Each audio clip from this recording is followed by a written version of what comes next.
তখন আমি জিজ্ঞেস করছি আমার স্ত্রীকে যে তুমি যে আমার বোনের বাড়ি গেছো আমাকে বলছো তোমার মাথায় বুদ্ধি নাই পাগল কুকুর, তোমার কাছে কি কম আমার কই যাওয়া লাগে, তোমার বোনের বাড়ি কই যাওয়া লাগে আমার।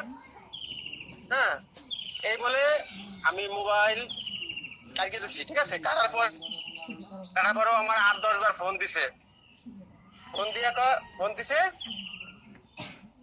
ফোন রিসিভ করে নেই, ব্যাস রিসিভ করে নেই।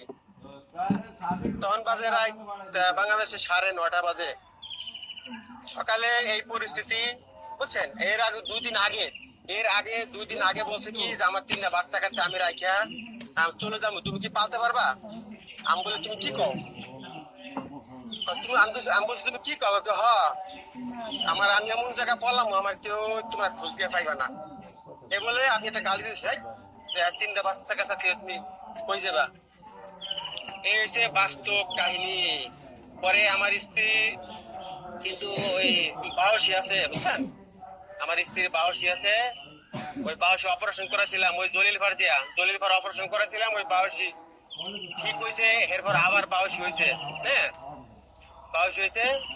আমার বলছে তুমি মালয়েশিয়া থেকে টাকা পাঠাও বেশি করে, তাহলে ঠিক আমি আবার ডাক্তার দিয়ে অপারেশন করাবো। ওই বাউসি ঠিক হয় নাই। দ্বিতীয়তে ও কন্যা দিয়া ওইখানে হাতে গলায় জড়িয়ে দিয়েছে। এই যে একটা বাস্তব কাহিনী, কিন্তু কেউ আর কিছু করে না। আমি তো ওর স্বামী, একজন মানুষ মারবে আর স্বামী হইয়া কেউ চায় না যে মিথ্যা কথা বলবে। আমি কেউ ওরে দোষী না। আমার এমনি এই বিষয়ে আপনার কোনো অভিযোগ আছে কারো প্রতি? না না না আছে, এমনি সংসারে টুকটাক ঝগড়া থাকতেই পারে, স্বাভাবিক, ওইটার কোনো কথা না। কিন্তু কথা হচ্ছে মেন হচ্ছে আমার সাথে ঝগড়া করে মারা গেছে, আর 2বার মরতে গেছিল। একবার খাইছিল ঘুমের ওষুধ, মারা গেছে। আমি এই রাজন নিয়া এই ফরিদপুর নিয়ে ট্রিটমেন্ট করাই ভালো করে আনছি অ্যাম্বুলেন্সে, ওই দিনই মারা যেত। আর 3বার মনে করেন আত্মহত্যা করছে, এই করার জন্য চেষ্টা করছে, আমি ফিরেছি। এই যে লাস্টে আমার সাথে ঝগড়া করে এই যে মারা গেল, মানে আমার সাথে ঝগড়া করে। এটা হচ্ছে বাস্তব কাহিনী।